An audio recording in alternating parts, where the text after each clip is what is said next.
We are up to 206 participants. A couple more coming in right now. Yeah.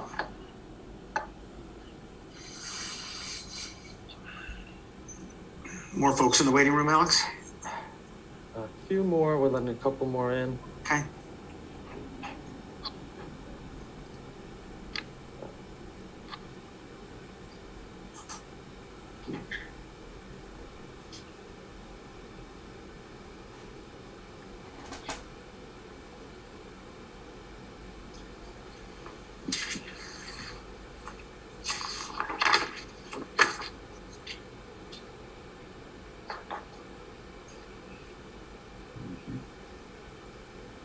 Coming in.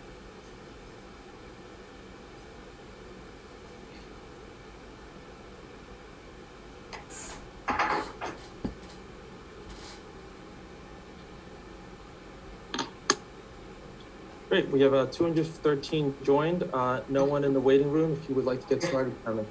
Great, well, thank you very much. Ladies and gentlemen, we're going to begin our general meeting program momentarily. But first, I'd ask that you join me in the Pledge of Allegiance. I pledge allegiance to the flag of the United States of America, and to the republic for which it stands, one nation, under God, indivisible, with liberty and justice for all. Thank you. We are having this meeting obviously virtually, so we're going to do our very best to ensure that everyone gets an opportunity to speak if they need to speak. You should note that you have the reactions button on the bottom of your screen. If you put the cursor over the bottom of your screen, the reactions button comes up. That's where your hands up indicator would be, and you could utilize that throughout the meeting for us to be able to recognize you. We're also going to try to monitor the chat function here and make sure that we're keeping an eye on that. So if you're having difficulty, perhaps you could put something in the chat function and we should be able to notice that as well. We want this meeting to be as seamless and seem as inclusive as possible, given the circumstances. To let you know, as is typical and traditional, the governor is always invited to address the state committee at its regular meetings. This meeting is no different, and I invited the governor to speak, and she will be doing that momentarily, but I also felt it was important to invite all of the statewide electeds, and we're very fortunate today to have with us, each of them on a different time schedule, perhaps ready to talk with us and give us a few words. So it's going to make the beginning of our program a little disjointed because we wanted to accommodate their own schedules, and they have, very busy schedules, each of them. So when I introduce, first I'll be introducing Governor Hochul, followed by Comptroller Tom DiNapoli, and then our Lieutenant Governor, Brian Benjamin, at about 12 o'clock. And so we'll then have a little bit more of our meeting. And the Attorney General has promised that she'll be available at 12:30. And when she is available, we will break and hear from the Attorney General and then go back into whatever business we were conducting. So I just want to give you that little bit of housekeeping so that we're all aware of how the meeting will go. And we'll have our regular reports in our regular course of business, and then we'll go to new business and we'll take that up as well. You should have each gotten an email if there is going to be a roll call vote, a division being called, you should have gotten a ballot emailed to you, and you should be using that ballot if the time, if the opportunity requires. Alex, do we have the governor in the waiting room with us or in the room with us? Yeah, Chairman, I'm trying to follow up on that team. They said they were a few minutes late, but okay. Well, then let me do this.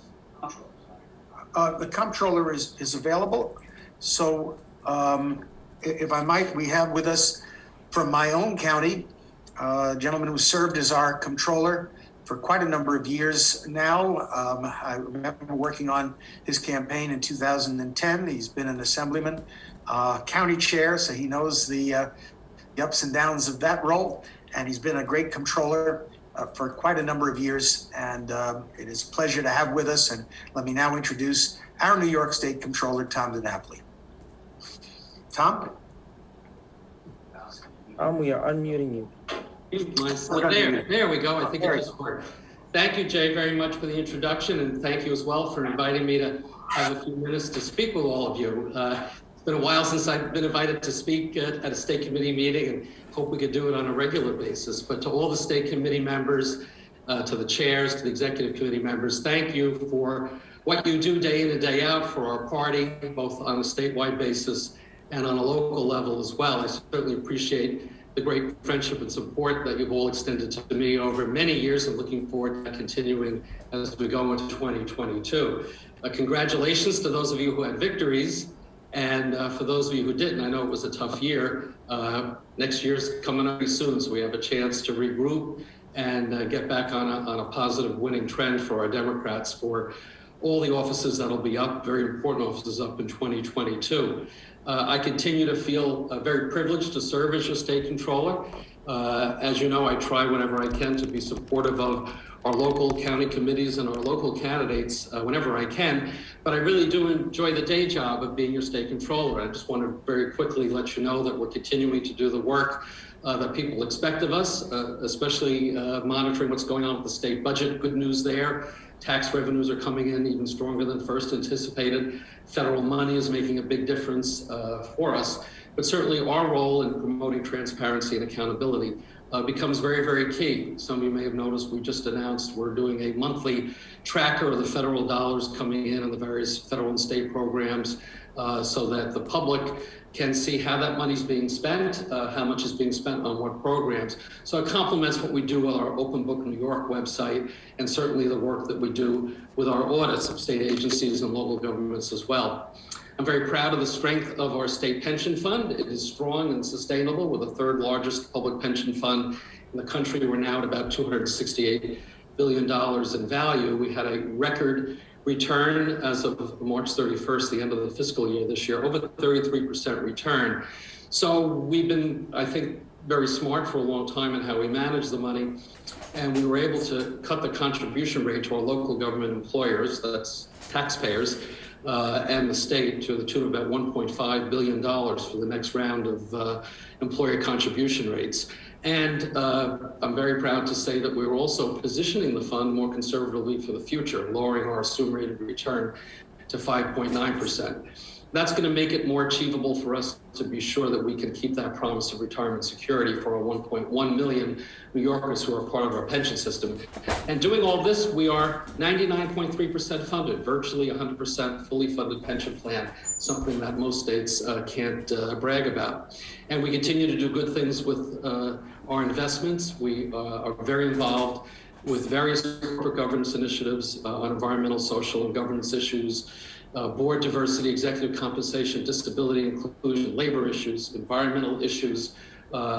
We just had, some of you may have seen last week, as a shareholder, we filed suit against Boeing after the 737 MAX disaster. We were able to recover $237 million for the company and major corporate reforms on safety protocols at Boeing. So we're viewed as an activist investor in positive ways to keep corporations we invest in responsible. And we're spending a lot of time on the climate change issue. We're the first pension fund to have a climate action plan, where we're de-risking the portfolio by selling off our riskiest investments in fossil fuel industry, and also taking advantage of emerging green economy, lower carbon economy, putting $20 billion into climate solution investments. So we're proud of the leadership there. During COVID, we're doing regular reporting on what's happening in various sectors, particularly New York City's economy, the MTA.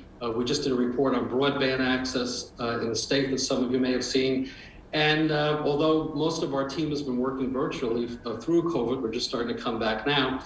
We've been paying the bills and getting the pension checks out and approving the contracts. So kind of the basic operations of state government that we're responsible for, we're continuing to fulfill that. But, you know, we still have a lot to do. And during all this time of great challenge we've all been going through, I really think the relevance of the Comptroller's Office is there as strong as ever. And it really has been a privilege for me, as I said, to serve as state controller.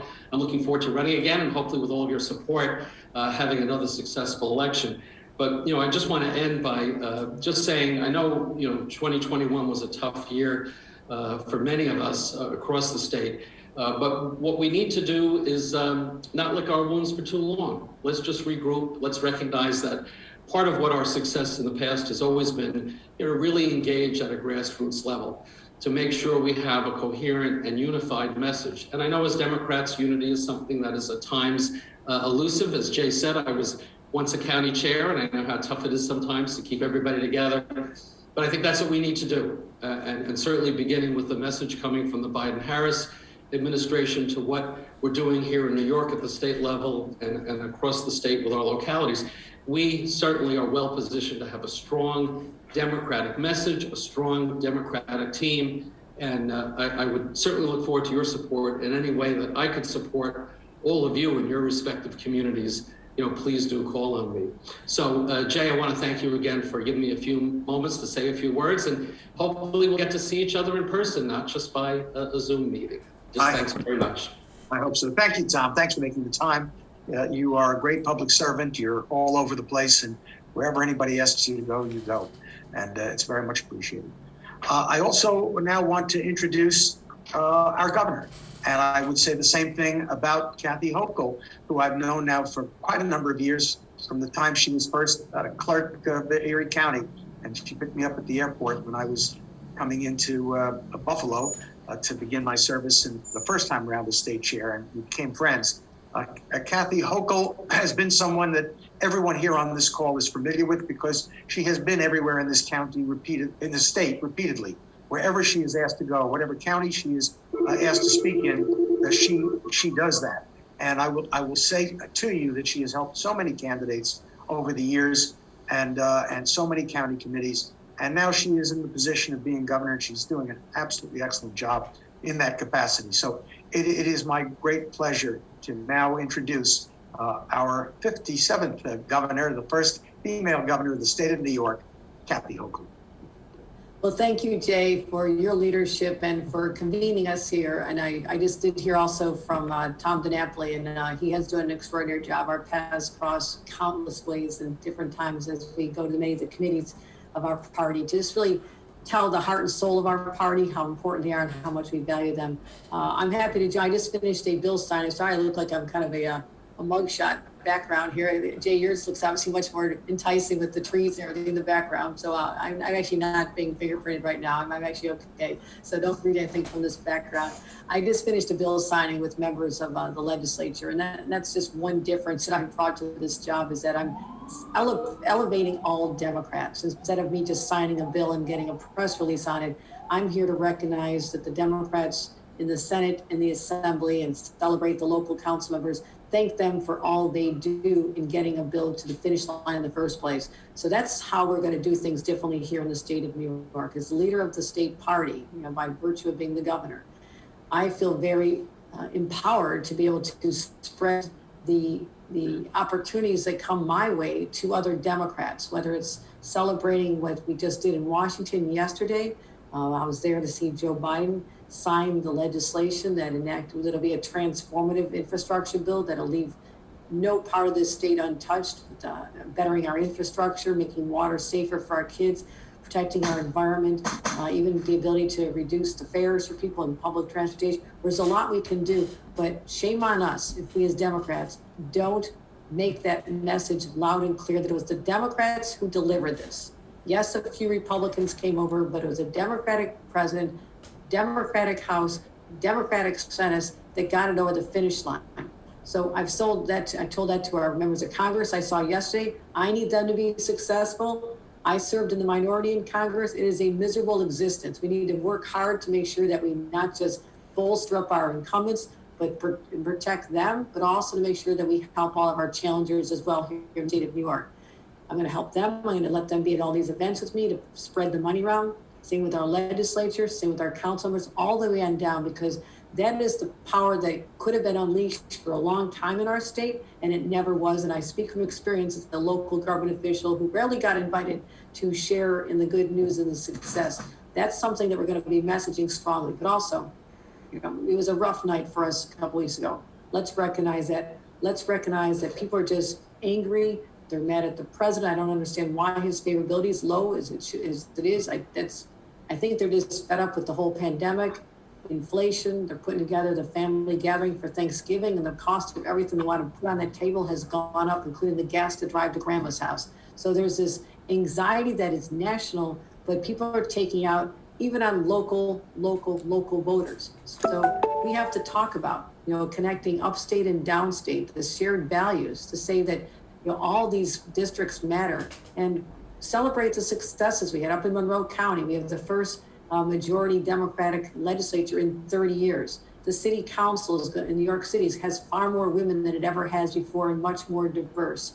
What we did up in Western New York, controller's race. I mean, how great is that to have a Democrat in the controller spot, a spot that was weaponized by Republicans to make sure that, Democrats were always having a tax on it. So I've seen successes, but I will say we need to do much more to get people to be energized, to turn out. And my focus truly is next November.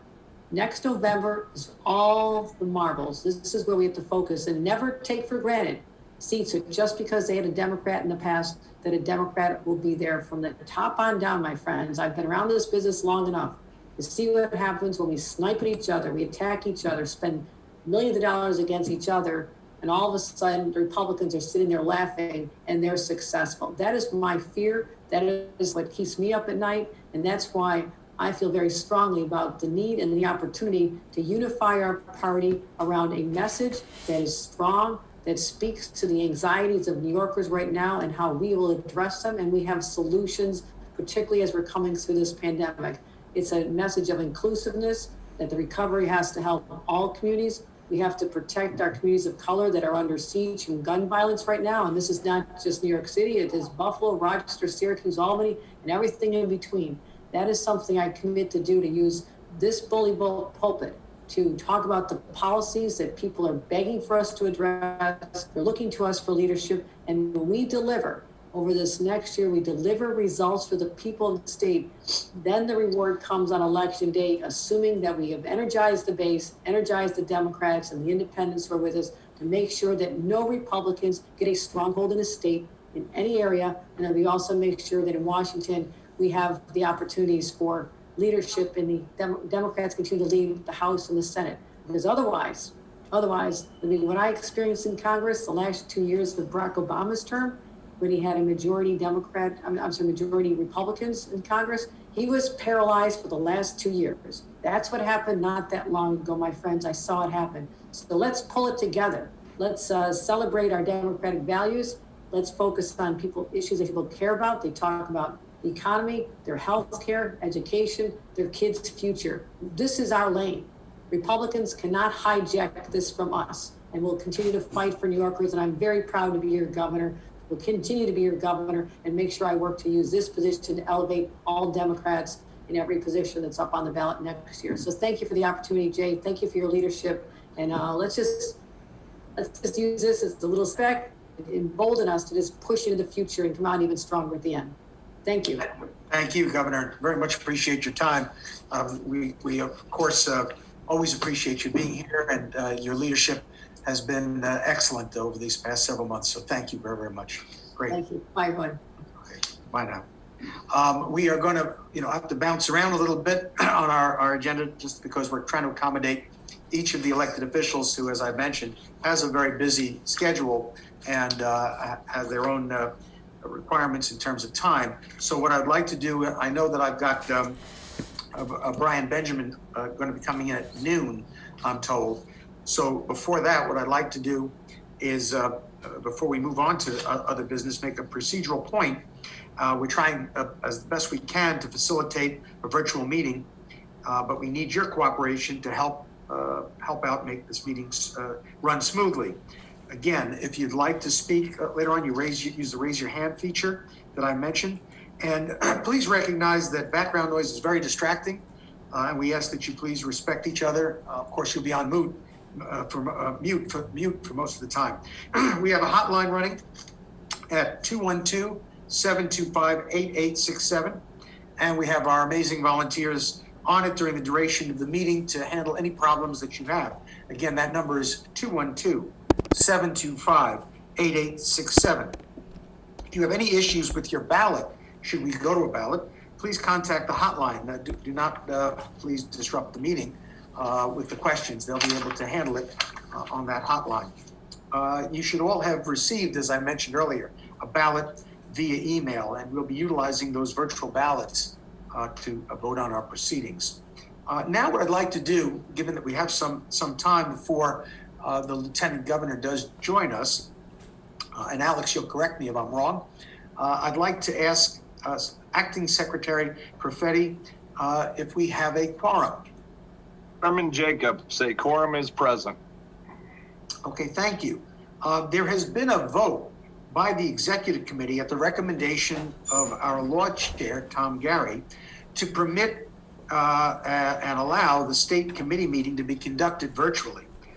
In the future, we shall take a look at modifying and amending our rules to allow for more flexibility in these meetings should the need arise. And obviously with the concerns over the still contagious COVID-19 issue before us, we felt better to have this meeting virtually. I very much expect, and we hope to have our state convention, which will be, I hope, in February, that would be in person. So we look forward to that. Members of the committee, is there a motion to approve the minutes from the previous meeting? I see Louis Goldstein's hand is up. Is there a second? Mike Conroy gave a second on that. If I could ask all in favor, please indicate by raising your hands, and I'll leave it to Alex to tabulate.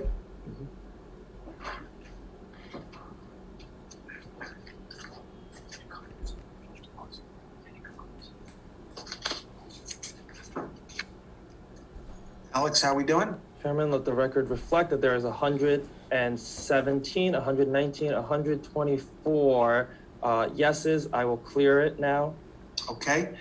Any of those opposed can put their hands up now? If you're opposed, put your hands up. That is 2.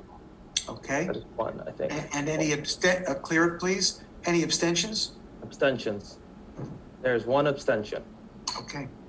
All right. On that note, very good. Before we reach the Treasurer's report, it's a great pleasure to introduce our new Lieutenant Governor.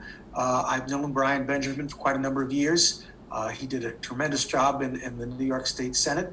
He's a great friend, and he's serving excellently in his current role, and I look forward to many years working with him. Ladies and gentlemen, our Lieutenant Governor, Brian Benjamin. Thank you so much, Jay. It's a pleasure to be here with all of you. I just left Belmont for the opening of the new train station there. 50 years without a new train on the Long Island Railroad, as you know. And so it was an honor to be able to speak on behalf of Governor Hochul at that event. Let me just say very briefly that, it's a pleasure to serve as Lieutenant Governor. I want to thank Governor Kathy Hochul for giving me this opportunity to represent Democrats all across the state. As I've been traveling around the state, many people are concerned about the basics. They want to make sure that we got a good place to live, we've got jobs, we're getting through this pandemic, and we're providing real important economic development, workforce development for the future. And so we have been focusing on that. I know many of us have been concerned with the recent elections. And it is important now more than ever that we come together, we band together, we support each other. We talk about why we are Democrats and why Democrats are better at governing than Republicans. And I think that is something that we all can agree on and do together. And I really look forward to the next few months with this money that's coming in, the infrastructure money, the $1.2 trillion. I want to thank all members of Congress and anyone who's involved in helping get that money here. But now it's important for us as Democrats to work together. Since we are governing across the board, it's important that we deliver across this state for hardworking New Yorkers. That means jobs for labor. That means opportunities for us to really rebuild our roads, our bridges, our tunnels. Good government is good politics, in my view. And I think the less we focus on what divides us and the more we focus on what unites us, which is making sure that everyone has a seat at the table, everyone is a part of our economy and able to grow and deliver their God-given talents dreams and hopes and aspirations. The more we focus on that, the more we will win. And that's what I look forward to us doing next year. Democrats winning across the board. And we're going to do that together. And we're going to do that as long as all of us are fighting to make sure that everyone has a seat at the table. So, Jay, I just want to thank you for your leadership. Thank you for inviting me to say a few words. And I want to thank the entire Democratic Party for being here, for volunteering, and for knowing that we're all in this together. Thank you. Great, thank you, Lieutenant Governor. And I saw that you were en route. I think I was probably the first speech by one of our statewide elected officials on the move. So I think that's terrific. And again, it's great having you with us. And we look forward to many more times and many more opportunities to have you join us. And hopefully the next time, and certainly the next time, we expect it to be in person. So thank you. Absolutely. Thank you. I look forward to it, Jay. Thank you. Me too. Great. Now what I'd like to do is go on to the treasurer's report. And I recognize our treasurer, Treasurer Jenkins. Thank you, Mr. Chairman. Members of the committee, the New York State Democratic Committee currently has in its federal and state bank accounts $1,608,555.31. $1,237,13.77 of our funds are in restricted federal funds that can only be used in federal campaigns and often raised in our federal partners on joint fundraising agreements. In our state campaign account, we have $66,525.35 in general funds. In our housekeeping funds, we have an additional $154,524.07 remaining. As the chairman will mention later, we have sent out over $300,000 in housekeeping funds to our county partners during this past year. Thank you, Mr. Chairman. Thank you, Ken. Appreciate it, Treasurer Jenkins. Very, very much appreciated. Let me make a point. As the treasurer has acknowledged, the bulk of the funds are in restricted accounts.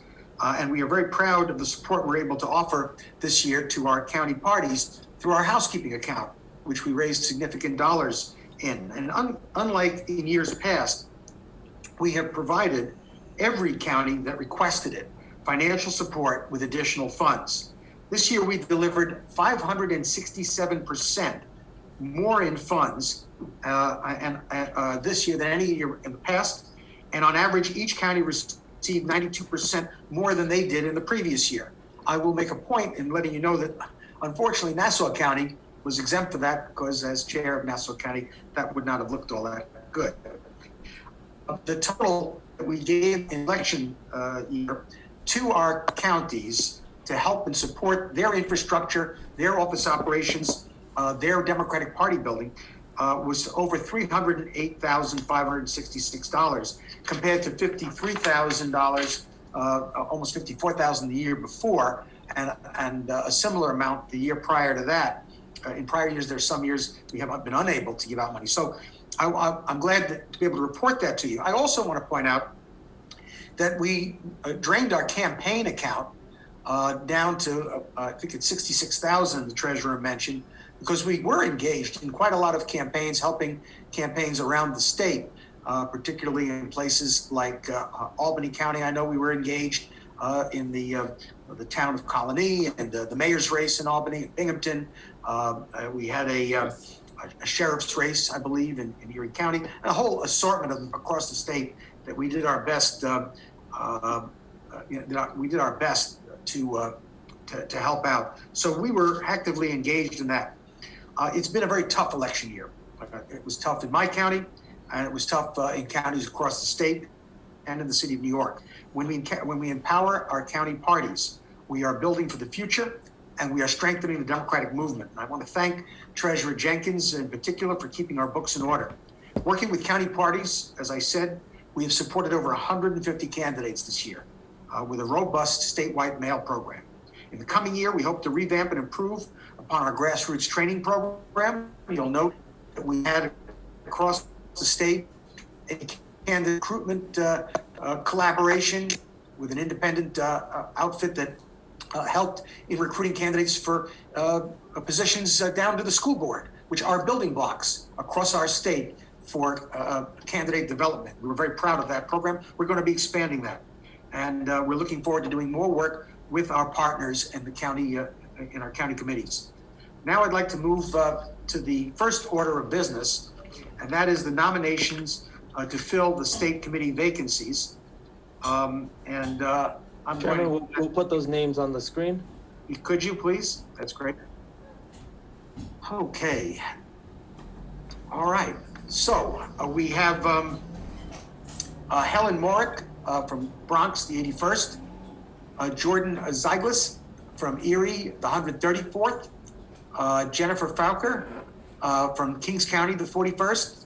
Sarana Purcell, Kings County, the 43rd. Kenesha Trainham Cooper in Kings County, the 56th. Jamie Williams, Kings County, 59th. Vivica L. Smith from Monroe, the 137th. Deb Merrick from Montgomery, the 111th AD. William Liblick from Sullivan County in the 100th. Emily Davis, Westchester in the 93rd. And Emiljana Ulaj in Westchester in the 95th. I believe that completes the list. I think we could take this down now, Alex, so that I can see Take it folks, down. please.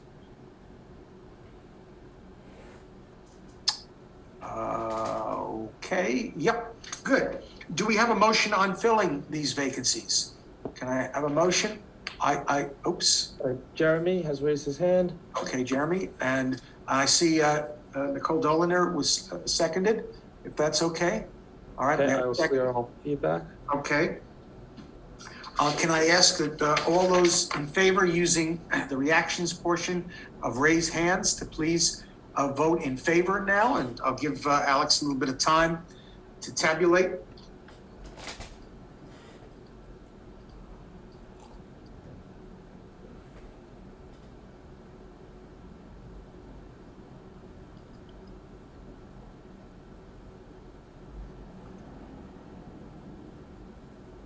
Chairman, we are at 136. Let the record reflect 136. We'll clear now, 137.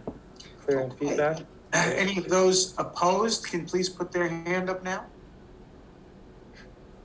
We have, to be clear, it's opposed now. We have 2 opposed. 2 opposed, okay. And all those that choose to abstain, could you please put your hand up now? 1 abstain. 2 Okay. abstain for the record. Thank you. The motion passes. Thank you. I'd also like to congratulate all of our new state committee members. Welcome. And these members should have also received a virtual ballot via email as well.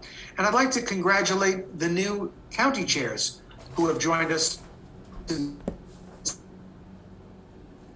our last meeting. We have Barbara Fiala in Broome County. Dia Carabaja from Cayuga County, Sam Hodge from Columbia County. Edward Murphy is the acting chair from Lewis County. Chris Borgatti, Niagara County, welcome. Elizabeth Passer from, we have Christian Sampson from Rockland County. Teresa Heary from Schoharie County. David Wood from Seneca County. And Ann Hart from Sullivan County. A hearty welcome to all of you. And we are really delighted to have you join us, and I look forward to working with each and every one of you. For our next order of business, we have a resolution that was recommended to be approved by the Executive Committee, sent to us from the Resolutions Committee. This resolution is titled, "A Resolution Supporting Gender Equality Language in New York State Elections and Legal Documents." What I'll do is I'll ask first for a motion to approve this resolution, and Jason Clark, I think, from the Resolutions Committee probably should make that motion. Alex, you see Jason there? Looking. Jason, we are unmuting you. Okay. Jason, you'll make the motion. We'll ask you to speak on it in a bit. Thank you, Mr. Chairman. I do make the motion to adopt a resolution supporting gender equality language in New York State elections and legal documents. Great. Is there a second?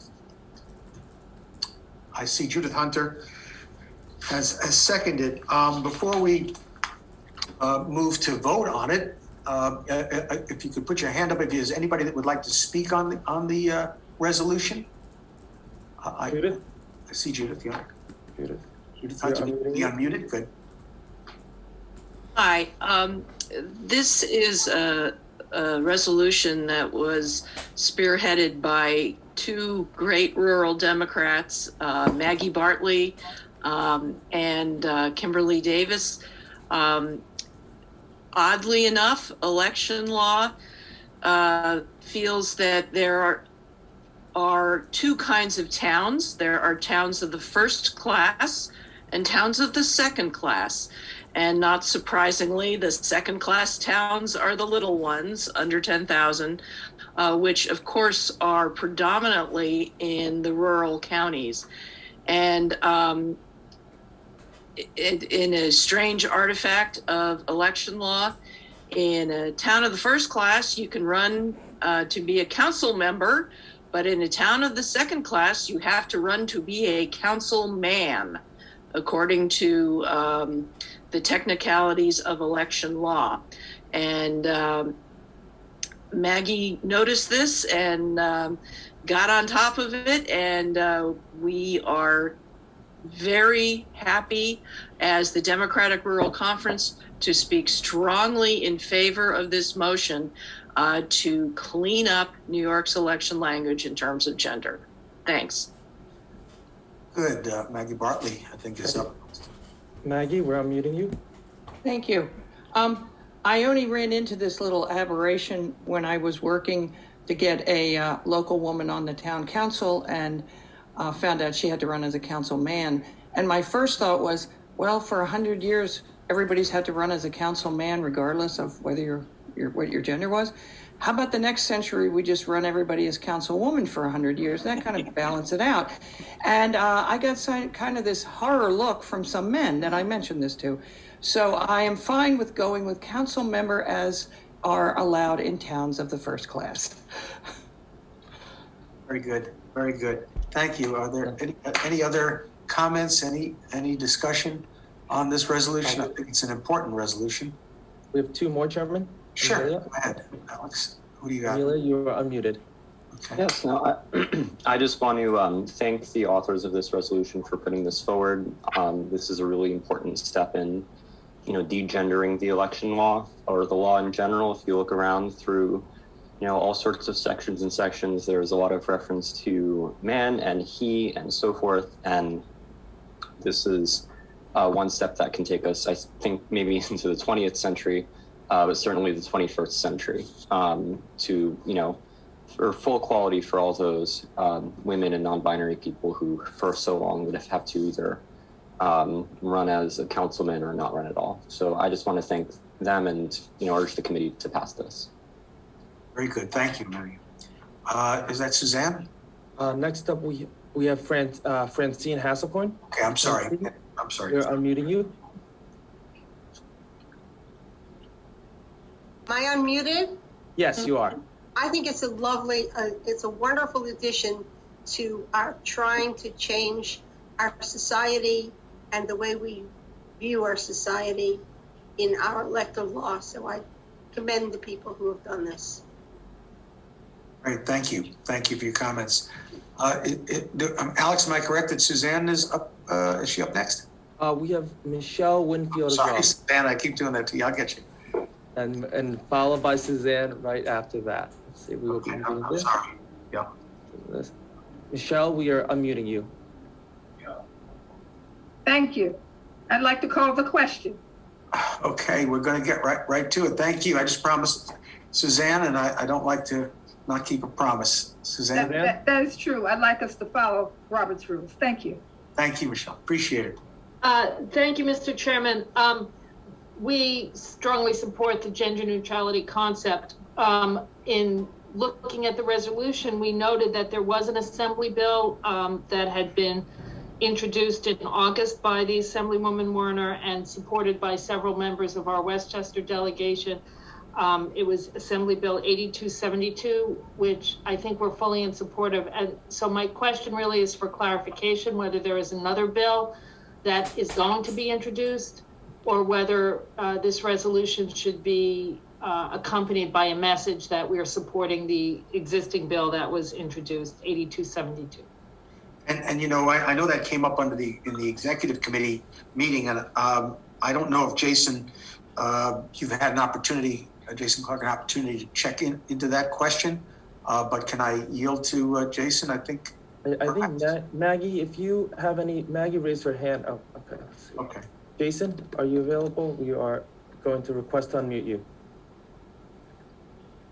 Thank you, Mr. Chairman. We did confirm that Bill 8272 is synonymous with the bill referenced in this resolution. When the resolution was being put together, the bill had not been numbered, but it has since, and it is in fact Assembly Bill 8272 with a companion bill in the Senate. Great. Okay, that should provide that clarity. That's great. Any other people that need to be recognized at this time, Alex? No questions pending. Okay, very good. On that note, Michelle, I'm going to now hear your calling of the question and ask for a vote. If you could go to the reactions portion of the screen and put a hands up if you raise hand if you favor this bill, and let's give Alex a few moments to do a tabulation.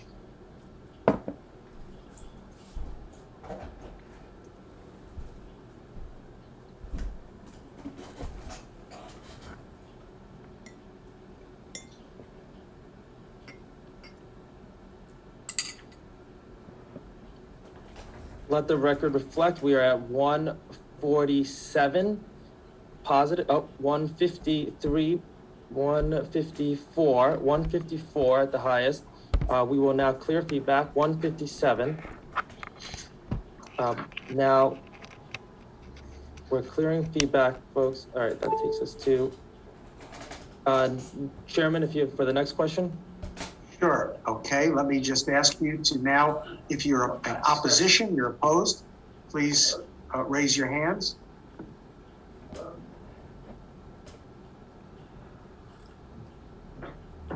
We have one hand. Michelle, I assume you are not opposed. Do you want to lower your hand? Yes, thank you. None opposed. None opposed. Okay. And then any abstentions? None. Okay, then the resolution passes, the motion passes, and I very much appreciate that work.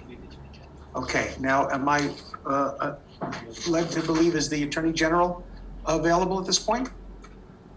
Alex? Yes. Great. So now it's my great pleasure to introduce a friend, someone I've gotten to know over the years. It was my honor to work with her and support her when she ran for Attorney General. She has done an excellent job. She's been a tremendous public servant. She is a dynamic individual and, as I said, a great friend. Ladies and gentlemen, please welcome our Attorney General, Tish James. Attorney General, we are unmuting you. Select the prompt.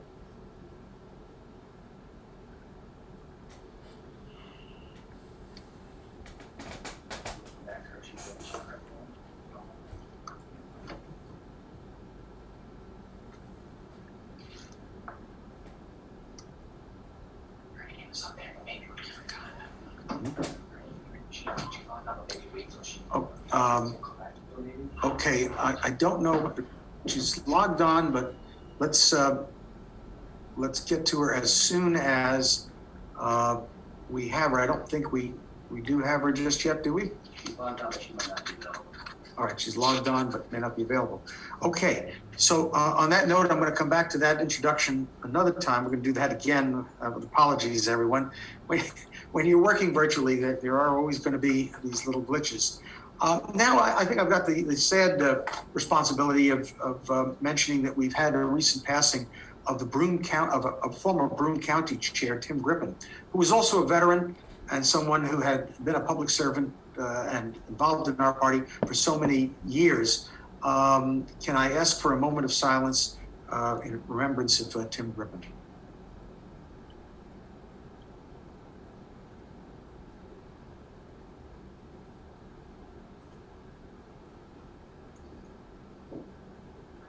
Thank you.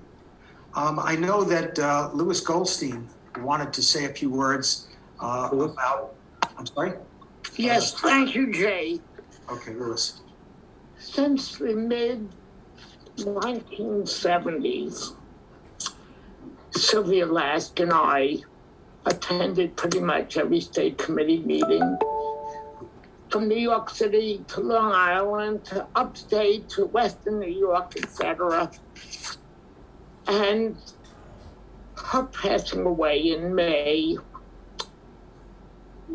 was and continues to be a loss to our party and also to mental health advocates and to others.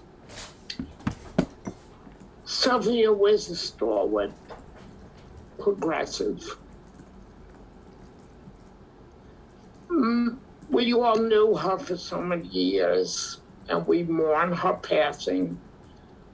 Also the passing of Marcia Allena, who represented the 81st AD and who also headed what was then the Reform Caucus. We mourn all those who have left us. We welcome Helen Morick on the executive committee, replacing, if she was replaceable, Sylvia Lask. Personally, I welcome Bill Liblick, who I know since the 70s and now represents Sullivan County. We have great leadership in Jay Jacobs, Christine Quinn, Alexander Wang, and others. We move forward. What happened in the past election is past. Jay's leadership will move us forward to victories this coming year, 2022. Hopefully we can have revotes on the propositions which were needed for voting rights. It's been a pleasure serving with the state committee since 1970. Love you all, Maria Luna, others, Sylvia Friedman, let's not forget also. Thank you, Jay. Thank you all. Thank you, Louis. I also want to point out, while we're giving the sad news, the passing of Linda Sandry from Lewis County, our Lewis County chair. We were really very saddened to hear that. And so, you know, we remember these individuals for the hard work that they gave the party and the legacy that they have left the party. And I appreciate, Louis, your remarks in remembrance of Sylvia Lask. On that note, I'd like to now introduce, I believe that we do have the Attorney General with us. So again, I will remark that I've gotten to know our Attorney General over the past several years. I was proud to support her when she ran for Attorney General. She's been doing a fabulous job in that capacity. And more than that, she's been inspiring Democratic voters across the state and across the country. And so it's my great pleasure to introduce to all of you our terrific Attorney General, Tish James. Thank you, Jay, for that warm introduction. And it's great to see so many friends. It's great to see Chris Quinn, my former speaker. Hello. It was great to hear from Louis. And my thoughts and my prayers go out to all of those who have lost their lives. Let us pray for them. Let us keep them close to our hearts. Specifically, my prayers go out to Lou Simon in Queens, who we lost. May God be with all of them and their families. And let's just take time out of our busy schedules to recognize them and to, hug and all of those who are still amongst the living. May they all rest in peace. So thank you for that wonderful introduction, Jay. New York is really at a crossroads right now, crossroads. We will recover from the COVID era, but this recovery won't be fair to all of us if we still operate as business as usual. As most of you know, I announced most recently that I was running for governor because New Yorkers need change. They need someone with courage and the experience to stand up to powerful interest on behalf of vulnerable New Yorkers. And I will be that New Yorker. From climate change to a deadly pandemic, to a struggle for economic and racial justice, a struggle for democracy itself. We are living in times that test us all as New Yorkers.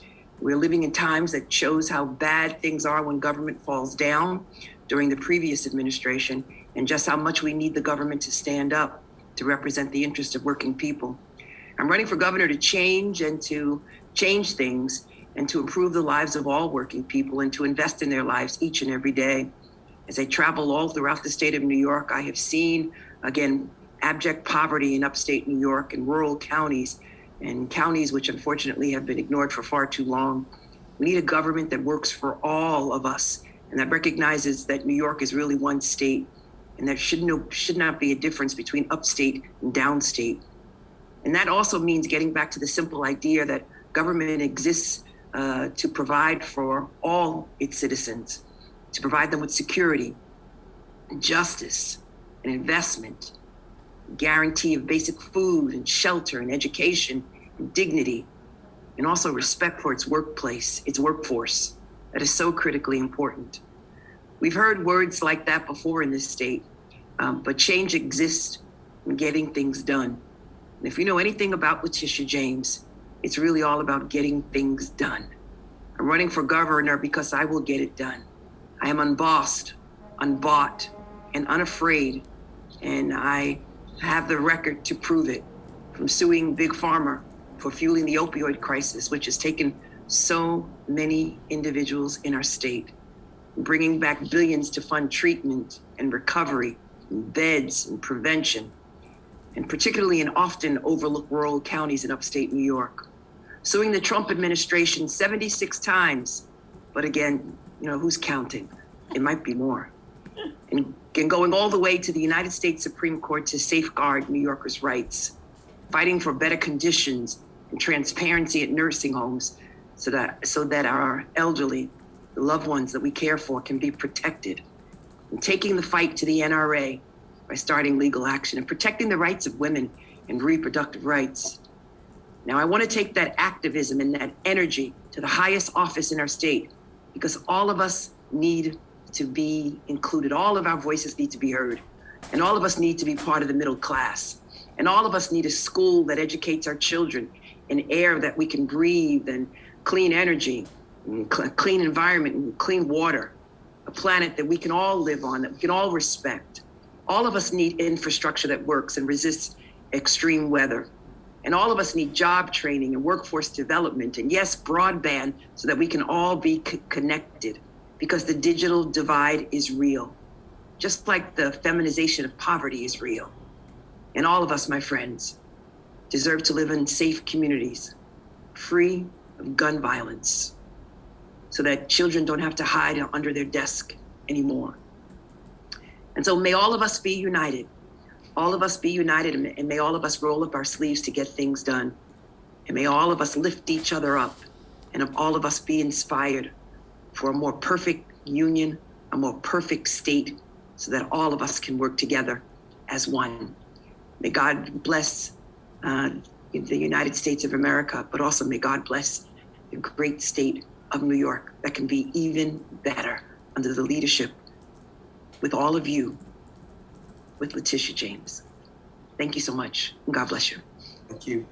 Thank you for being with us. Thank you for being with us, Tish. Much appreciated, and always great to hear from you. Thank you so very much. Great. Thank you, Jay. Thank you. Now, I think what we'll do is we're going to move to new business, because I think we have gone through the regular agenda.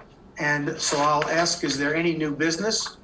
I see a hand up from Nobles Crawford, but Alex, why don't you tell us who's up? Sure. Nobles Crawford is first. We will ask to unmute. Thank you so much for the recognition there, Chairman. Folks, first of all, thank us all here for being volunteers and caring about our party and the direction, of New York State. And with that, I do think our party does have an issue of voter complacency and fatigue. I think we're all seeing this from west to east, north to south, and we need to be real about this. And we need to have a retrospective. And instead of in the rush to move forward, we do need to look back in an objective manner and learn, and also find out the places where we could have raised accountability. I believe that these issues come from an eroding trust in our party, and especially in regards to being able to stand up against Republicans' propaganda and also their inherent politics of cruelty. But how did we get here? I really do believe it was the lack of proactive party leadership and major problems that we really need to face as a party and fix. We're always on our heels. And that being said, we didn't have that much leadership this time around in coordinating with the legislature and the governor when it comes to messaging. We didn't really have any leadership when it comes to the nuances of messaging in our local counties, in our local areas, when it comes to a lot of the awesome legislation that our previous governor and legislature and our current governor have passed since 2018 with the destruction of the IDC. We didn't have leadership when it came to the priority of all of our volunteer time and focus when it meant where do we need to focus that time that we don't have that much of as volunteers here in terms of helping our local communities with one message, so on and so forth. But most of all, I simply didn't see a fight. There was no fight to use the party's bully pulpit in the face of Republicans' use of that propaganda and the politics of cruelty. So that being said, I moved the state committee to resolve that it no longer has confidence in the current strategy and leadership of the New York State Democratic Party. This is not a message of division, but a message of accountability.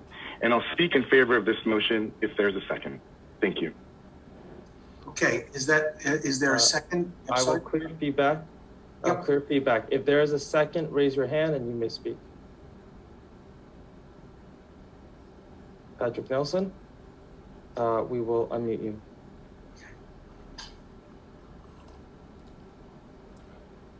He's not unmuted. I can't hear him. I would simply second the motion and yield time back to Member Crawford to continue his very articulate synopsis. Okay. Okay, the motion has been made and seconded. We need, since it's a floor motion, we need another second. Under our bylaws, you need 2 seconds. Is there another second? Okay, I see Dan Cohen.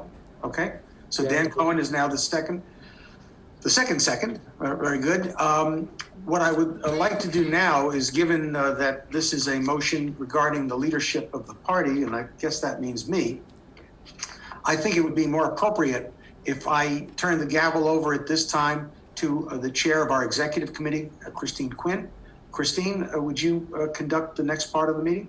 Yes. Thank you. Alex, I'm just going to need you to help me and say where hands are up. So since someone has already spoken in favor of the motion, we'll go, 4 against. Is there anyone who would like to speak in opposition to the motion? First hand up is Chairman Zellner. We're going to unmute you. Thanks, Alex. Thank you, Madam Chair. I rise against this motion. We have seen an unprecedented amount of resources and effort put into Western New York and Erie County from this chairman, and we've seen, an unprecedented amount of support and work with Alex and this regime, as Chairman Jacobs has allowed Democrats across Erie County and Western New York to utilize the resources of the state party with its bulk indicia. Here in Erie County, we fight real live Republicans every single year, and we work really hard to do that. And let's not forget that we faced a national wave of conservative voters in our worst year for our Democratic elected officials. Anyone who thought this year was going to be real easy and depended on someone else to help them is just not paying attention and not up to the job. The only way we were able to be a little successful here in Erie County is that we were able to utilize the bulk permit utilize the state party resources that this chair has, I think, put unprecedented resources across the state of New York. So I think this is a divisive resolution, or whatever we're going to call it. And I call on this committee to soundly reject it. Thank you very much, Jeremy. Is there someone who'd like to speak in support of the resolution? Would it make sense for us to just go in order? We have a lot of hands raised now. Yeah. Because I'm not sure who's necessarily for. Sure, that's All right, so fine. we'll go down the line. James Testani is next. And why don't you say who's on deck? James Testani, followed by Lauren Corcoran-Doolin. James? Yes, I'm speaking in opposition to this. What's being asked is to blame party leadership for things that are beyond the control of party leadership. I know here in Broome County, we asked the state party for assistance in a very critical mayor's race. We received it. Anytime we have asked for support or for help regarding things in the state that will help our county directly, we have received it in Broome County. To engage in this kind of divisive atmosphere at this time really, as Jeremy said, doesn't recognize what has happened in a national wave that occurred this year. I would like to state my full support for Chairman Jacobs, and I hope that the rest of this committee can do likewise. Thank you very much. Thank you. Next up, we have Lauren. We are unmuting you. Hi, Lauren Corcoran-Doolin from the 14th. While I'm against this measure, I would like to also just set the record straight this morning. I awoke to the Long Island Press saying that one of my colleagues mentioned that Jay Jacobs, my county chairman, did nothing to stop what was going on in a national red wave that really became a tsunami. And I want to proudly state on behalf of volunteers like myself, but the tons of volunteers that I call upon every single day in my county to do the work, who knocked nearly 300,000 phones and doors in this great county, and were working tirelessly to actually fight something that we truly believed in. Most people that know me personally know me to be an enthusiastic Democrat. I'm an enthusiastic Democrat because I truly do believe that what we're doing in the legislature in Albany needs to meet the road, and we need to protect people on an equality basis. And we were fighting the good fight on behalf of our state senators who had delivered things like bail reform that are actually equaling the playing field for New Yorkers everywhere. And I have no problem doing that. But I do personally want to make it clear that when we are trying to knock 300,000 doors in Nassau County and Long Island and the suburbs to back up these very important votes that put us on the path towards equality under the leadership of Jay Jacobs, it should be clear that he is absolutely stepping up, putting out there months and months and months ago a coordinated campaign that was able to make more than 250,000 door attempts and phone attempts in one of the toughest years I've ever lived through in my over 2 decades of doing this. And it was really important for me to share that this morning, because I think the volunteers, the committee, and the people of Nassau that have been led by Jay Jacobs for 2 decades really wanted to make it clear this morning that we know that our chairman did everything he could to stop it. And more importantly, he worked tirelessly, putting funds and putting doors and volunteers in place well before we knew the red wave that was against us. So I thank you, Chairman, and I also am against this measure this morning. Thank you very much. Thank you very much. I just want to note and thank that some people are not talking and making comments in the chat. So if you want to see what some of your fellow party members think, feel free to also go to the chat. And thank you very much for the comments you just made. And Alex, who is next? Next up, we have Assemblymember Szilagyi, followed by Lynn Boscher. Assemblymember, we are unmuting you. Good afternoon, everyone. I want to speak in opposition of this measure. We really need unity now, and I'm full support of the Dem leadership. And just to preference it, I'm from Nassau County, lifelong resident of Long Island. You can hear the accent. Ronald Reagan once said that if a Republican died and went to heaven, it would look like Nassau County. And so I know well of Jay Jacobs' leadership. I look young, but I can speak to his 20 years of leadership.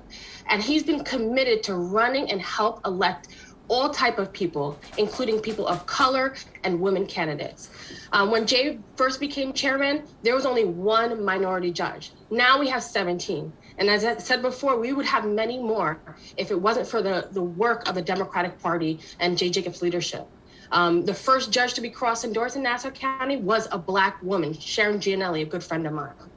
And as speaking personally, a little more than 9 years ago, I was a simple campaign worker, not yet an assemblywoman. And when Republican goons came up to this campaign office and said racist and misogynist names to me, they told me that I should get on the back of the bus where I belong. Luckily, I was holding a video camera, and you can go on YouTube and watch the video. It was a very emotional event for me. But Chairman Jay Jacobs was there to support me and help elevate my voice so that I can ensure that our community was able to elect people of color to represent them. So whether it's executive, judiciary, legislative branch, Jay Jacobs has helped elect so many people like Kavan Abrams, who was recommended by Jay Jacobs to be minority leader, Sheila Bino, Carrie Salage, Kevin Thomas, who is the first ever Indian state senator. He was recruited by Jay Jacobs. Jay Jacobs said, we needed you. Laura Curran, Laura Gilliam, and even in the Nassau County Democratic leadership, if you look, you have Andrea Wyatt, who's a vice chair of the Nassau County Democratic Party, and Elaine Smith, who's a secretary of the Democratic Party. So please, we need unity now. We're doing a lot of great things in Albany, but we need to stay together because the other side is united and they have one message. And we together can craft that message, but we have to be united together. Let's turn down this measure and let's work together. Thank you. Thank you very much, Assemblymember. Who's next, Alex? Next up, we have Lynn Boscher. Lynn, we are unmuting you. Thank you, Alex. I think the Assemblywoman articulately illustrated support for Jay Jacobs that I echo also. We should note, I have known Jay for 10 years, and coming from a rural county, Jay has always been most willing to listen and to help in a very red area and explore options of success for us. This resolution being put forward, my county stands in rejection of. Thank you very much. Next up, we have Jake Crawford from Albany County. Jake, we are unmuting you. Thank you. I appreciate it. I'm disappointed that this motion is on the floor of this body. It is very disappointing that that is the plan to try to look back at the election results this year, and this is what we're going to talk about. Our chairman has supported us. Our chairman has supported Albany County when we needed advice, when we needed support. Jay Jacobs was there for us. I vote against the resolution, and I hope all of you will too. Thank you very much. Next up, we have Nobles Crawford again. One moment while we... Nobles, you should have an unmute request. Thank you, Alexander. Just a couple things. For one, I'm not talking about support from a monetary perspective. The money is good. I'm talking about support from a strategic and messaging perspective. There's no doubt that it's looked like the party has run away from bail reform in many parts of the West, even though that is a piece of legislation that would directly help the people that most need it there. There's no doubt that it looked like there was an abdication of support when it comes to our ballot initiatives across, downstate here in the city, because voting rights is something we've been talking about for a long time, yet getting out the vote was extremely suppressed. again, and I'm also not here to denigrate our chairman. In fact, I like him as a person. I think he is, a loving Democrat that really does want to support us locally. But I also do think that with the changed battlefield right now politically, with Republicans not really caring about the rule of law first and foremost, neither some kind of moral messaging, but always harping on the sensational and the propaganda, I just feel that the battlefield of political messaging is different. And even though Jay is a great chairman for the past, moving forward with where we are at now in terms of what's needed for proactive messaging and support, backing up our legislator and our governor's decisions, and what that means for your locality from a messaging perspective, I feel that leadership is ill-equipped to do that. And I think that we do need to change in that regard. Thank you. Thank you for your comments. Who's next, Alex? Next up, we have Patrick Nelson. Patrick, we're going to ask to unmute you. Hi, yes, thank you. Thank you to this body. Thank you for taking the time to have this important discussion. I would speak in favor of the motion, and I would remind the body that this doesn't have to do with forces that were outside of leadership's control, forces that were outside of any of our control. For me, I support it because there were a series of unforced errors that took us off the path towards victory and divided this party when we should have been united. I'm hearing a lot of calls for unity, but we had a Democratic nominee for the mayor of Buffalo, and there was not unity to support her. We had a Democratic nominee for the mayor of Syracuse, and there was not unity to support them. In fact, our chairman made an unforced error of comparing our Democratic nominee for mayor of Buffalo to a Klansman. And that brought press and attention that divided our party. Our chairman did not get behind that nominee, and tons of resources in Erie County and statewide went to fight a mayor's race in Buffalo that should have been spent elsewhere fighting Republicans. And the Republicans have now won the mayorship of the city of Buffalo. This chairman earlier this year attacked Democratic candidates in primaries instead of focusing on this general election. And this fall, this chairman ran a whip operation trying to get support for an endorsement of a candidate for governor in next year's primaries. You do not start focusing on the next election unless you are sure that you have done everything in your power to secure victory in this election. With the time that went merely into the whip operation supporting a candidate in next year's primaries, those calls could have been made with messaging about ballot initiatives. Those calls could have been made raising money. Those calls could have been made coordinating efforts to try to win more elections. But instead, energy and effort was expended focusing on things happening next year, focusing on inter-party conflicts, instead of focusing on uniting the party so that we win. The chairman has bemoaned the circular firing squad, but I would put that this last fall and spring, this chairman has been the captain of the circular firing squad. And if we're going to have unity and we're going to move forward together, this divisive behavior has to stop. And when we have nominees on the ballots, we should be supporting them. And when we have ballot initiatives on the ballot, we should be supporting them. This is not a call for resignation. This is a call for a change in direction, whatever form leadership sees fit. But we do need to move in a new direction if we're going to be successful. Far too much is at stake in 2022 for us to be divided and for us to lack the kind of strategic direction necessary for us to have victory. I urge my colleagues to vote yes so that we can unite together and move forward through a process of accountability and making better plans for the future. Thank you. Thank you. Alex? Yes, next up we have Ben Yi. Ben, we are unmuting you. Did that work? No, I don't think so. All right, thank you very much. Can you hear me now? Yes. Great. First, thanks everybody for taking the time to show up today. We're all volunteers. I know that these meetings can drag on. Second, I'd like to say that I'm pretty sure, as I understand it, this is not about the resignation of Jay Jacobs or about anybody else in leadership. It's really about the strategy that we saw employed in the last election. Personally, I really like Jay Jacobs, not just as a person, but as a chair. He has been somebody who really plays things by the book, and this debate, this conversation would not have been possible under previous chairs that I've known. So I really want to thank Jay for his commitment to that sort of open discussion and feedback in the context of the state committee. So the other thing I'd like to say in that regard is folks who are, making all sorts of claims against friends of ours in the chat, just consider the fact that we're here to work together, and if we really want unity, we should be listening to each other.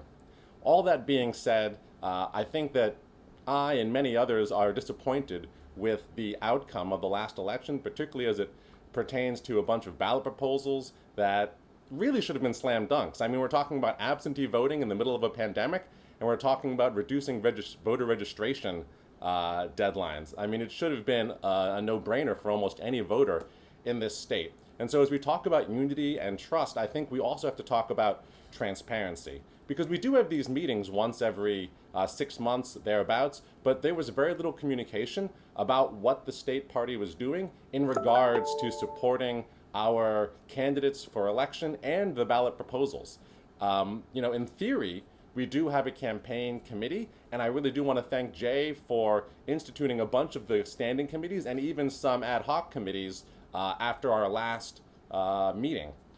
Ethics being one of them, on which I'm really honored to serve. But we have a campaign committee that, as I understand it, has not been formulated, and it would be really great if we could engage in some organizational structures that allow extra voices or new voices to come into the mix and allow reporting out from the state committee leadership to ensure that people are bought in to what we're doing. When we're talking about messaging, when we're talking about ballot proposals, when we're talking about where the money goes, I had no idea how much money the state committee was giving out to county committees until today. And I think that is really a big problem, not just because state committee members should be informed, we're charged with the governance of this party, but also because that leads to these moments of mistrust where people wonder what's going on. I'd also love to see a breakdown of where the money that the state party spent actually ended up, right? So I know that it's going to county committees. I'd love if we could just have some transparency in our body that lets members know, hey, this money is being well spent.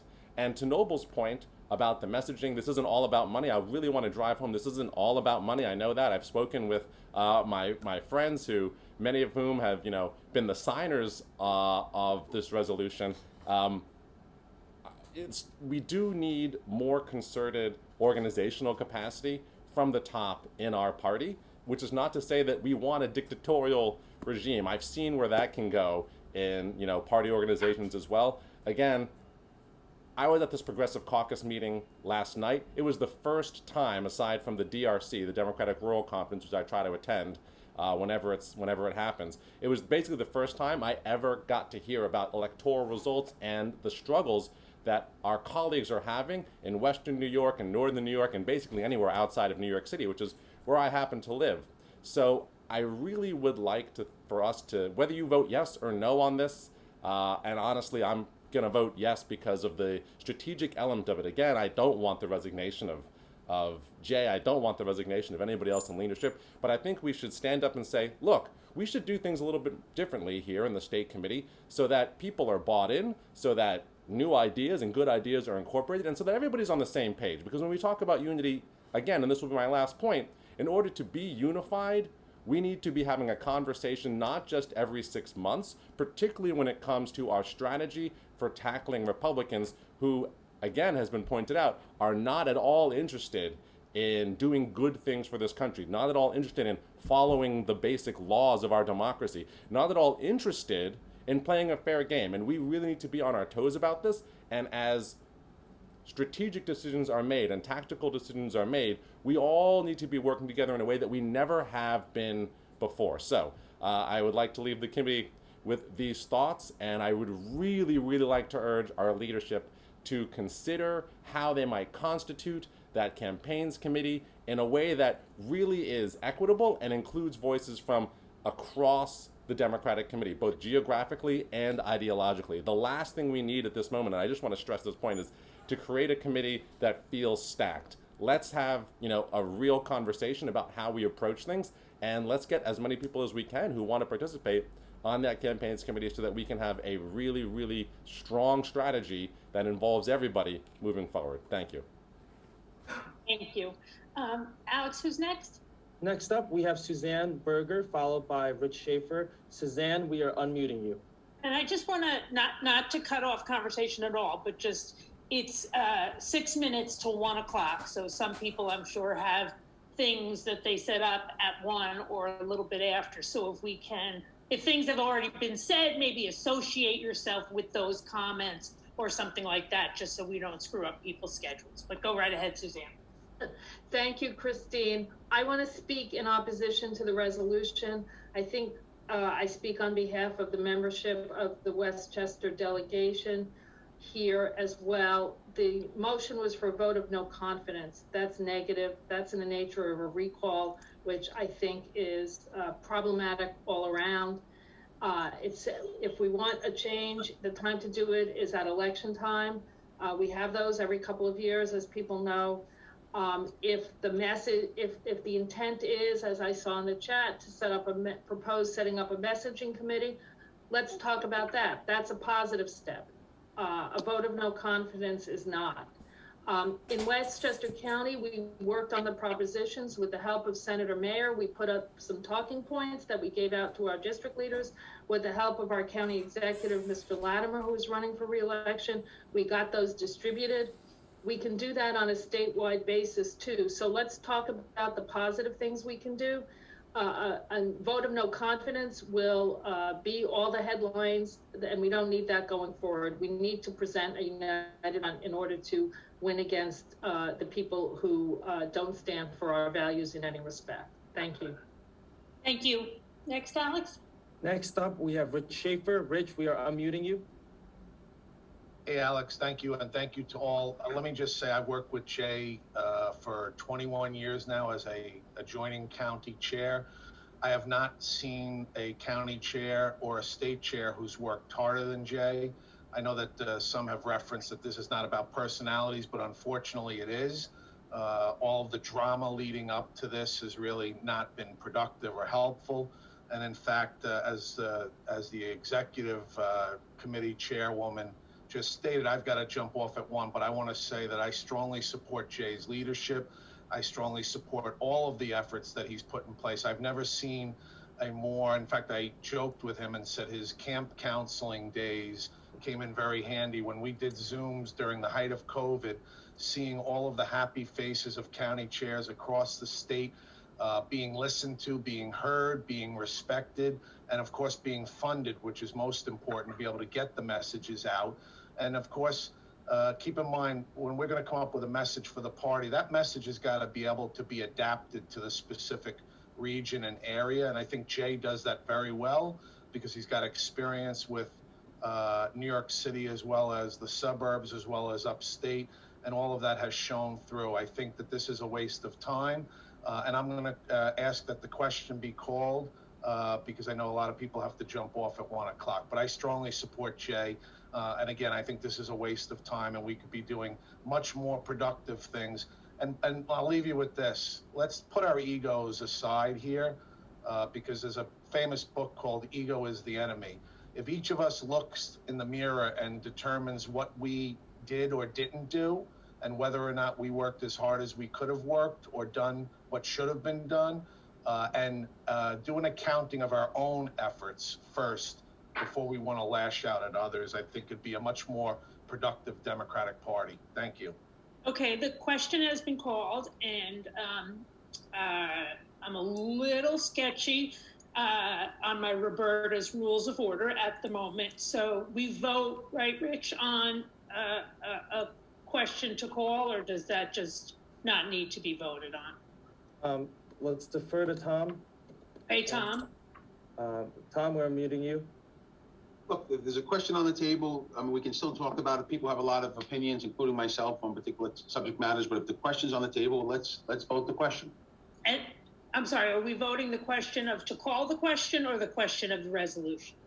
The question of the resolution. Okay, thank you very much. All right, so we are going to have a vote on the resolution. So a yes vote is in support of the resolution. A no vote obviously is opposed to what the resolution is calling for vis-a-vis the leadership of the party, and an abstention is an abstention. So all in favor of the resolution, and we should clear it because there are folks out there that will clear it, Alex. We're clearing feedback. Now, Chairwoman, I defer to you. Okay, so are we clear? Yes, we are clear. Okay, so all in favor of the resolution?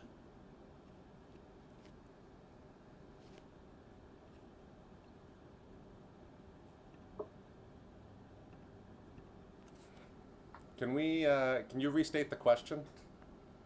Can you restate the question, please? Please keep your things checked. Can you, point of order, point of order. Just one moment, we have just.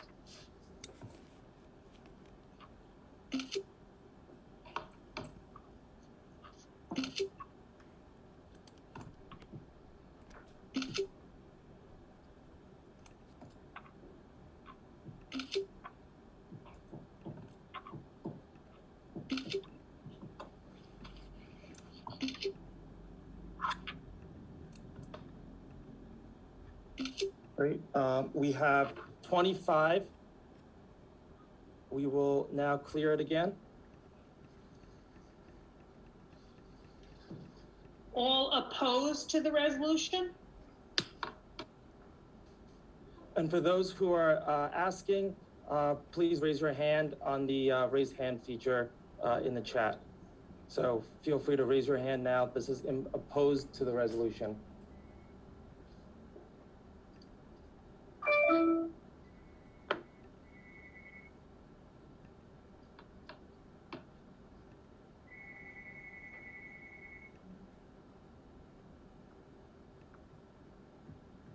Okay, Madam Chair, it stands at 144 opposed. And abstentions? We are clearing now. To clarify, this is abstentions only.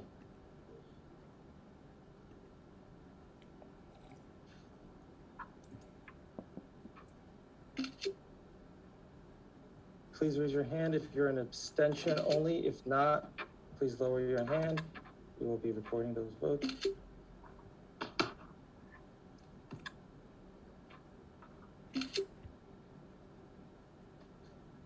Chairwoman, as it stands, there are 8 abstentions. Okay, so can you give us the full votes, please? Yep.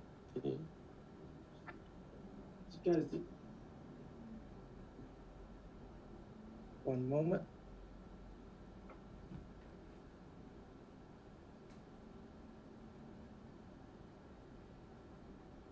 When Alex leaves the frame, I fear that he's like had enough of all of us. Has just walked out, but I have faith he'll come back. All right, as it stands, we have 44 to 25 to 8. All right, I think we can turn the gavel back to Jacobs. Thank you. I have a few comments to make. I'm not going to be lengthy about it. I want to thank all of the folks that voted the way that they did. And I want to say this, and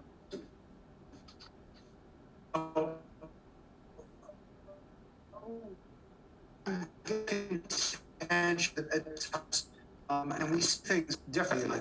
I think a lot more about the direction of the party than it was about the leadership of the party per se, although I think it manifested itself in a question on the leadership of the party.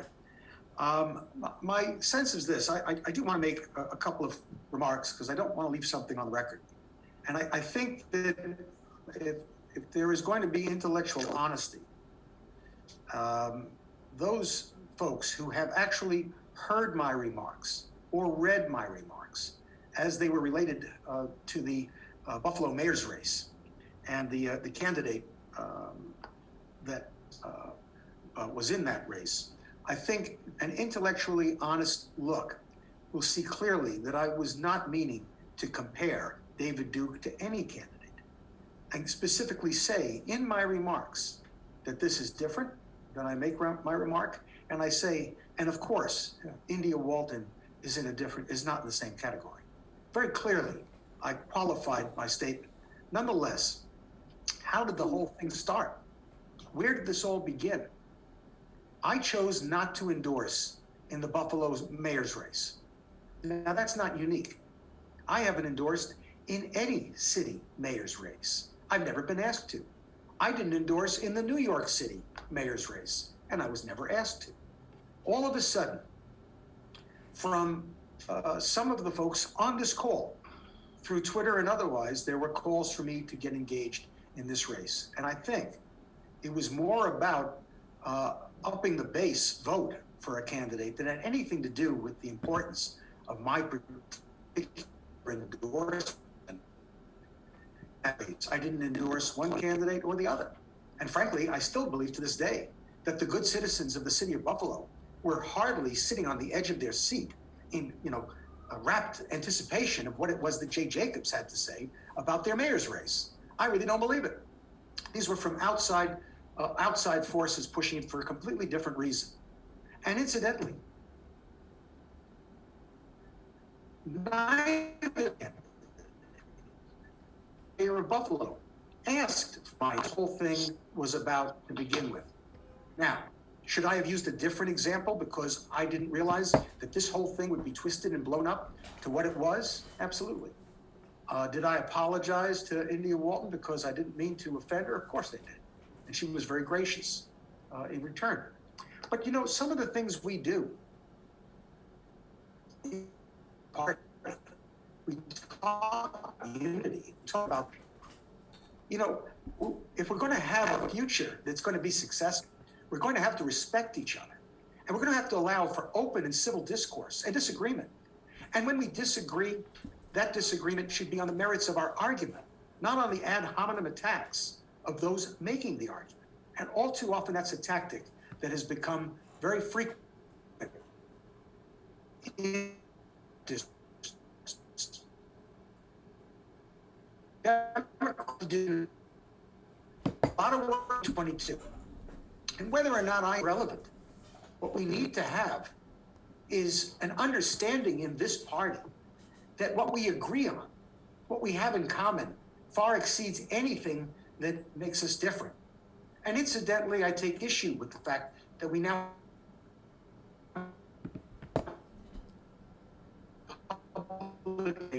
that is an untruthful statement.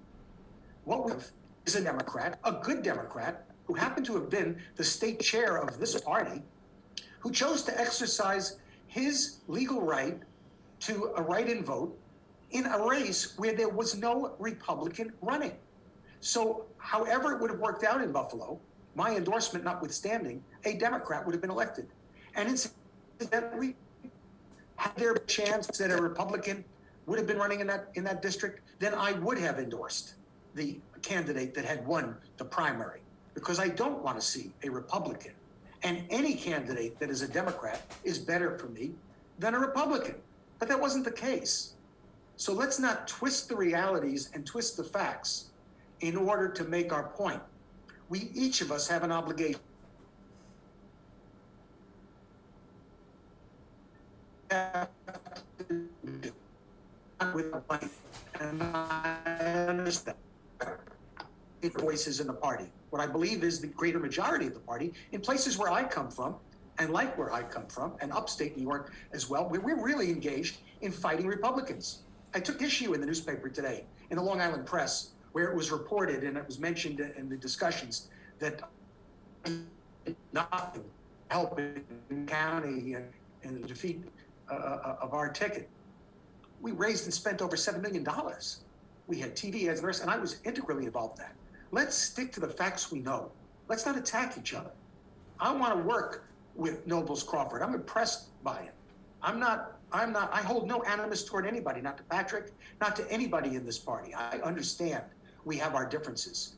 And if there are good ideas, that Noble sounds like among the people who's presenting them, and I heard him last night on the program, then let's work together and come up with that message. But I caution, and I will always advocate, that we understand that messages that work in one part of the state may not work in other parts of the state. But work together we must. And that's what I stand for, and that's what I have always stood for. So I will work with each of the people on this call, those who favored and those who did not favor me. And as Patrick, and I appreciate these remarks as well. I've always stood to listen and work with those people who do really want to engage constructively, and I believe they do. So that's all I have to say today, folks. I've enjoyed leading this party. I look forward to doing it some more. How much more remains to be seen. We'll all see that. The election's in September or October, whenever it's called.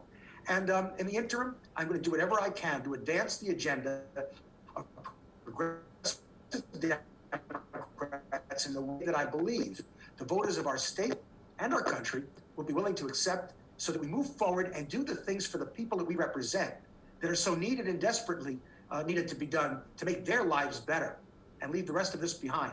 And if there's responsibility for any of the errors that have gone on, I'll take my share of it, but I'll take it in the context of the realities of the time and an understanding of what we need to make a better future. Thank you to all the members of the State Committee. And now we'll see if there's any other business to be conducted. Is there anything else? I see Shelley Mayer's hand up. We have Senator Mayer. I will unmute. Senator, how are you? Go ahead. Thank you, Jay. Thank you for letting me join, and actually thank you for letting me hear this conversation. It's great to see so many of my friends after more than 40 years of active Democratic participation throughout the state. I appreciated this opportunity to say I've spoken to many of you. I look forward to speaking to more of you in my determination to run for New York State Attorney General as a very loyal, longtime Democrat. I had the honor of serving for 12 years as an Assistant Attorney General in the office of Bob Abrams, and then went on, as many of you know, to be counsel to the Senate Democrats, then an Assembly member, now a Senator.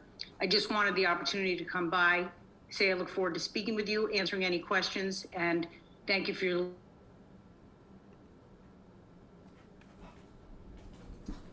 Edwin, we will be unmuting you.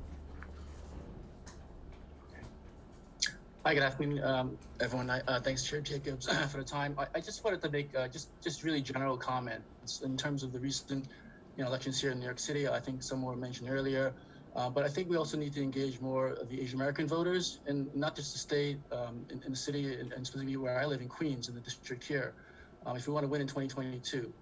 I mean, here in many heavily Asian districts, there are a lot of folks that turn out for the Republicans, and surprisingly, for the mayoral race, for some of the candidates in city council, and it flipped a historically Democratic district into a Republican district. So again, it's just comments, and hopefully we can do more, including myself, to engage more Asian American voters who are Democrats right now. Many are switching over, and it's very unfortunate to see. And so I just hope that everyone can just try to engage more of the Asian Americans in their district, and tell them about all the great things that the Democratic Party has been doing. And so really, it's just, these are just the comments I want to make today. Thank you. Thank you. And you're 100% right. We have work to do, and we will do that work. And I thank you, Edwin, for your representation. Mike Conroy, I see you up next. I think Mike Conroy, unmuting.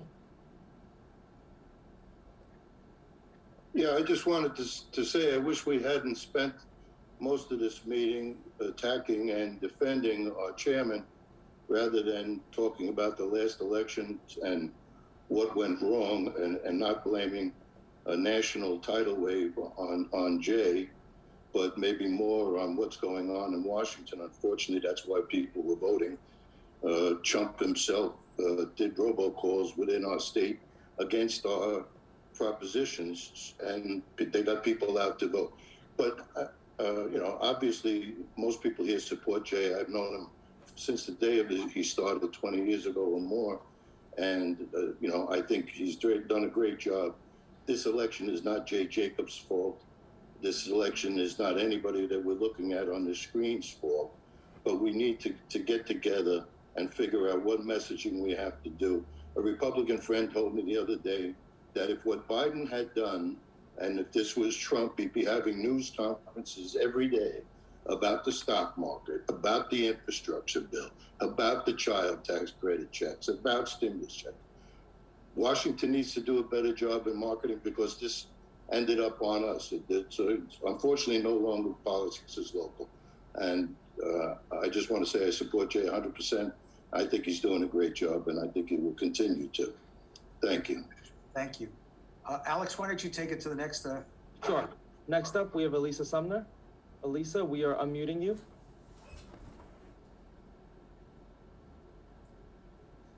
Thank you. Thank you, everybody. I just want to say that while, yes, there was a red wave in this nation, there was, Georgia did incredibly well.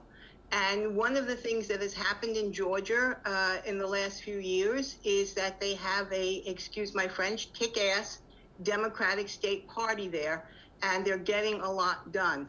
And I think it's time that we started kicking some ass.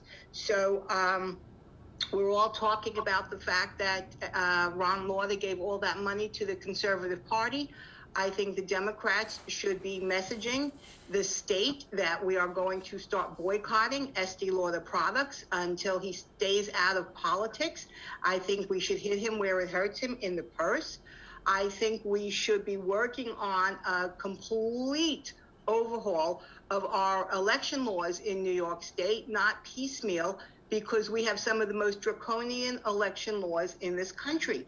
When Florida can vote by mail and we can't, we're doing something wrong. So I think we have to start attacking the Republicans. They keep calling us socialists and communists, and we're all afraid to call them fascists, but that's where they're taking us. I'd like to see us start uniting and going after the Republican Party. Thank you. Alex? Next up, we have Jay Blanca. Jay, we are unmuting you. Thank you. I want to change the subject a little bit and just give a report from Washington County. That's some positive news that we did have a win. We just opened the absentees up at the Board of Elections, and the town of Greenwich swept the election with 2 town councilmen and a supervisor. So things can be done here. And a positive message, and it was against Trumpers that took over last time.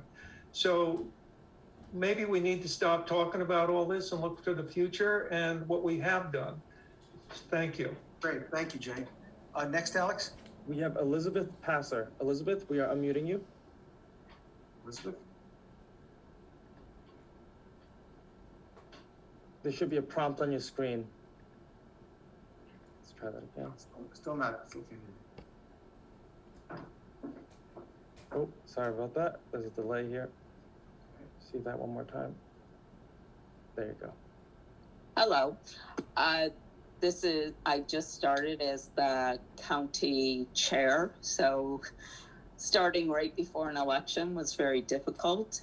I would say, though, that we did feel as though we did have the state support from the committee, and that thank you for the grant that we have received. But I think the bigger issue for our county, I'm in a deep red rural county, is our messaging and socializing Democrats. We tend to hide from one another, and that is a big problem. I know that I knocked on a lot of doors throughout the county with our candidates, but it's very tribal out here, and we have to find a way to do better messaging and speak rural. It's very different than when you live in a city. I am from a city originally, so coming to Oswego County was very shocking to me when we moved out here 36 years ago. And I have learned a bit to speak Oswego County rural, but it is very difficult. But our biggest hurdle seems to be socialization for Democrats. Okay, thank you. Thank you. Alex? Next up, we have Jeff Collins. Jeff, we are unmuting you. Thank you. Just have a few things to say. I think we all knew that this was going to be a difficult election year for Democrats. I think that was pretty obvious in the beginning of the year. However, we were really handed a pretty strong unifying message that could have been used to drive Democratic turnout, and that was election reform, the referendums. There were great things to turn turn Democrats out. Unfortunately, we really didn't take advantage of the unifying message. But I think we need to look forward to the future, understand how this happened, how to do this in the future, how to create better messaging in the future so that 2022 isn't as bad as 2010 was, because right now it looks like it could be. And I'm not attempting to point fingers here. We're all part of, the Democratic leadership here. We're all responsible. We're all part of the solution. We need to be part of the solution. So I'd like to work together and make sure that we create a messaging strategy for the future to ensure that we do create better messaging. I'd like to see that happening here and happening soon. This isn't, we've done a lot of talking about how things happen bad, but we've not done any talking about how to make things better. So how to make things better in the future so we can have strong, unifying messaging that brings our Democrats out to vote. Thank you. We have one more, I think, am I right, Scotty? Oh, Yes. Oh, okay. two more. But Scotty, we are unmuting you. Yep. Because then we'll call a meeting. Good. Yes. Oh, thank you so much. I didn't think I was going to get on. Someone said that Jay is not a good Democrat. How dare they? He's been a strong leader. Can you hear me? We can hear you, yes. Oh, okay. Jay has been a strong leader, and I can remember when I came to Long Island, we did not have one senator on Long Island, Nassau and Suffolk, that were Democrats. Now we're in control. We need to really put this together and unify. We're talking about, yes, we all are concerned about the wave of the red that happened on November 2nd. But you know what? We need to unify and move forward. We have a good chairman. He has worked his butt off. Someone said we have 17 judges on the bench. I didn't even know it was that many. I remember when we walked the streets and we used bullhorns and we could not even get one judge elected. And then here we are fighting with each other. The red wave was across the country. It was not just Nassau and Suffolk County, and definitely not just Nassau. Our chairman is a great chairman. He has worked hard, and I don't appreciate anyone referring to him and saying he's not a good Democrat. How dare you? Thank you very much. Thank you, Scotty, I appreciate it. Bill, I think you're the last voice for this meeting, hopefully. Bill Liblick. You got to unmute. Okay, I just wanted to thank everyone. It's a pleasure being on the committee now. I've been involved in Democratic politics since the 70s. As Lou Goldstein, I was one of the organizers with him in the Bronx, and we've got a lot of people elected over the years. But I have never in all my life seen a Democratic Party the way it is right now with such a divisiveness, and we have to unify the party. We should be angry right now that members of the Democratic Party in Congress from New York did not vote for an infrastructure bill. We should be angry that members from the New York delegation in Congress are doing things to prevent other legislation and not working together with other Democrats across our country. Because people in our state are angry. They're not being motivated to vote Democratic, but the Republicans, they will go in line. They're working together. They will use keywords like socialism. When I went to college, socialism was a bad word. Now, all of a sudden, the Democrats are embracing the word socialism. I don't think they even know what socialism means. The message is very clear. We have to work together. Take New York City politics, Long Island politics, upstate politics, poor Sullivan County. We went from a big resort area to being a big area that was Democratic, and we can't get Democrats elected because Democrats are disenfranchised. They don't want to come out to vote. We have a great Congressman, Anthony Delgado. We lost Jen Metzger. We have Aileen Gunther, and we have to get to work as one Democratic Party, upstate, downstate, to work together in unity. And I'm tired of praising certain people that all they want to do is disrupt Congress. Work with our president, get things done. Thank you, Bill. I'm going to thank you so much. We're on just about the 2 hours.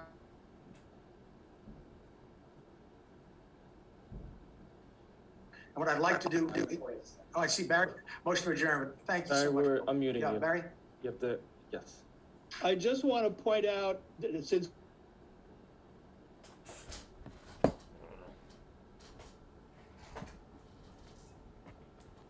open meeting I have seen in 50 years. We have never had such a discussion like this. Jay has been a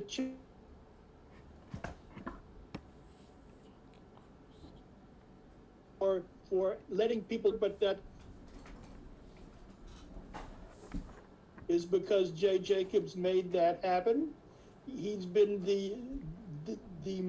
a transformative state chair who is committed to democracy, stay ready. I hope that his leadership is thank. I move to adjourn. Thank you. Is there a second? Is there a second? I see a second. Yes, Judith Hunter. All those in favor, please indicate by putting up your raised hands. I think that looks good. Looks fairly overwhelming, right, Alex? Current at 80 plus, the number's still going up.